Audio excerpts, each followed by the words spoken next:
백혜룡 증인께서 마음이 굉장히 힘드셨을 것 같아요. 이런 자리에 와서 방금 증언해 주신 내용들을 이야기한다는 것 자체도 되게 힘들었을 것 같고요.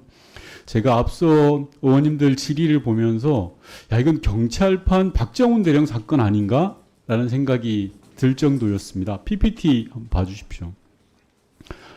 백혜룡 증인에게 세 곳에서 연락이 옵니다. 우선 조병로 증인이 외압을 행사합니다. 조병로 증인은 외압이 아니라고 하지만 백혜룡 증인은 그걸 외압으로 느꼈고요.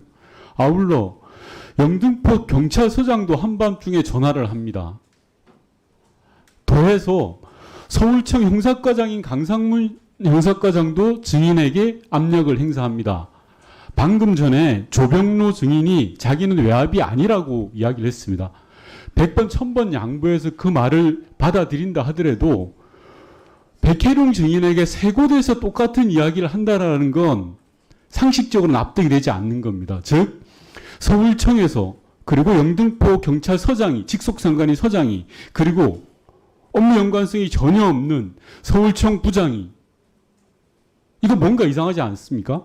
그렇기 때문에 백혜룡 증인은 이걸 외압으로 느꼈을 거라고 생각을 합니다. 당연히 외압으로 느끼죠. 저한테도 세 군데서 똑같은 주문사항이 각각 다른 직속상관을 포함해서 각각 다른 사람들이 주문을 한다면 그게 외압이 아니고 뭐겠습니까? 이 외압을 가지고 외압이 아니라고 이야기하는 사람들이 보면 저는 이해가 안 됩니다. 너무 상식적인 거 아닙니까? 외압의 실체가 무엇이냐를 규명하는 게 오늘 이 자리에서 해야 될 일이라고 생각합니다. 저는 보이지 않는 손이 분명히 있는 겁니다. 즉 서울청 형사과장을 움직이는 손, 그리고 영등포 서장을 움직이는 손, 그리고 조병로 증인을 움직였던 손, 이게 무엇이냐라는 게 핵심 아닙니까? 백혜룡 증인은 이 부분에 대해서 어떻게 생각하는지 짧게 이야기해 주십시오. 저희 고발장에 그 내용을 상세하게 기재했습니다만 그 관세청, 경찰, 이후에 검찰 얘기도 있습니다만 이 세 기관을 움직일 수 있는 곳은 제가 생각하는 바로는 한 군데밖에 없습니다. 예, 바로 용산이죠. 용산 대통령실 아니고 이 세 기관을 어떻게 움직입니까? 그리고 세 곳에서 어떻게 비슷한 시간에 백혜룡 증인에게 전화를 하게 합니까? 이건 조병로 증인 혼자만의 문제가 아니에요. 영등포 소장을 어떻게 움직이고 서울청 형사과장을 어떻게 움직입니까? 후보자께 질의하겠습니다. 앞서 백혜룡 증인에 대해서 자천성 인사라고 분명히 이야기하셨습니다. 그러면 후보자께서는 조금 전에 백혜룡 증인이 이야기했던 영등포 서장의 전화를 압력성 전화를 받았다. 그리고 조병로 증인으로부터 압력성 전화를 받았다. 서울청으로부터도 서울청 형사과장으로도 압력성 은사를 들었다. 이 내용 보고 받았습니까? 보고 받았는지만 답해 주시면 됩니다. 김찬수 영등포 서장 이야기는 오늘 여기 와서 처음 들었고 조병로 경무관과 관련된 이야기는 자 조병로 증인 이야기 들었고 강상문 과장 이야기 들었다는 거죠? 강상문 과장은 이야기 들었습니까? 안 들었습니까? 그러니까 아니요. 보도자료 검토 회의를 했다는 이야기 잠깐만 좌천성 인사를 하려면 최소한 백혜룡 증인에게 당신이 받았던 압력이 뭔지 물어봐야 되는 거 아니에요? 기관장으로. 의원님 그거는 그 이번 인사 성격이 다르다라고 이야기 분명하지 마십시오.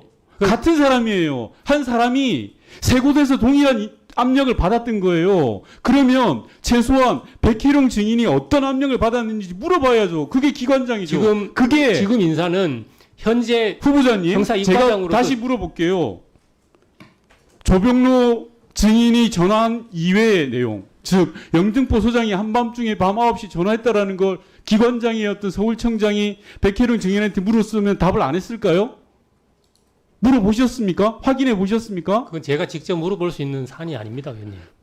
아니 후보자님 이게 이슈가 돼가지고 주요한 사안이었다면서요. 그런데 그걸 물어볼 사안이 아니라고요? 보통의 잠깐만요.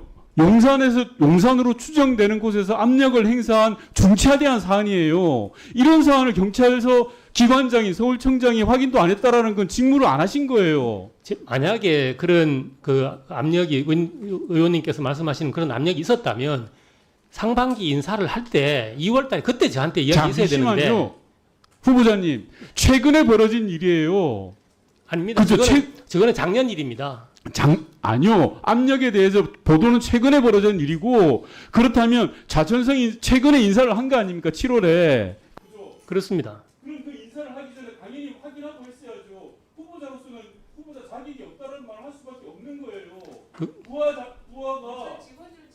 부하가 압력을 받아가지고 흔들리고 있는데 그걸 안 지키고 좌천성 인사를 한다 다른 점이라고 해서 그게 무슨 기관장이고 대장이 할 역할입니까?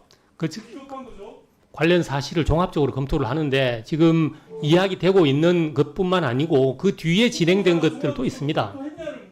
저는 종합적으로 검토를 해서 확인도 안 했으면서 부하가 어떤 압력을 받았는지 용산으로부터 압력을 받았다고 느끼고 있는데 그걸 막아주지는 못하고 의원님 관련 기능에서 우리 백혜룡 과장에 대해서 우리 감찰 기능에서 사실 확인을 했습니다. 저는 그 내용을 보고를 받았고 그 내용을 기초로 경고하고 인사 발령을 했던 겁니다. 그 내용에 영등포 수장의 전화내용이 빠져 있다면서요. 그 확인했어야죠. 제가 보고를 못 받은 상태에서 그걸 확인하라고 어떻게 이야기를 할 수 있습니까? 모든 게 다 용서됩니까?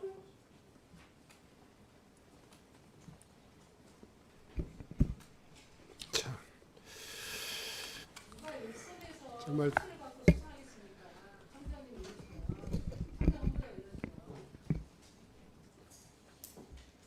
사회자가 지금 입이 좀 말문이 좀 막힙니다. 대한민국의 많은 공직자들은 국민들을 위해서 국가가 이 부여한 임무를 그리고 명한 명령을 수행하면서 저렇게 자기의 임무를 수행하기 위해서 노력하는데 정작 중간 간부 또 최고위 간부 이분들이 부하 직원들의 이 애국적인 노력에 대해서 대하는 모습 그리고 인사청문회에 나와 있는 우리 후보자의 그 발언에 대해서 대단히 실망스러운 그런 눈빛을 보낼 수밖에 없습니다. 영등포 경찰서장이 조치했던 내용조차도 확인하지 않고 부하 직원을 인사 조치했다 하는 것을 강변하는 것은 온당치 못합니다. 구체적인 질문 이어가도록 하겠습니다.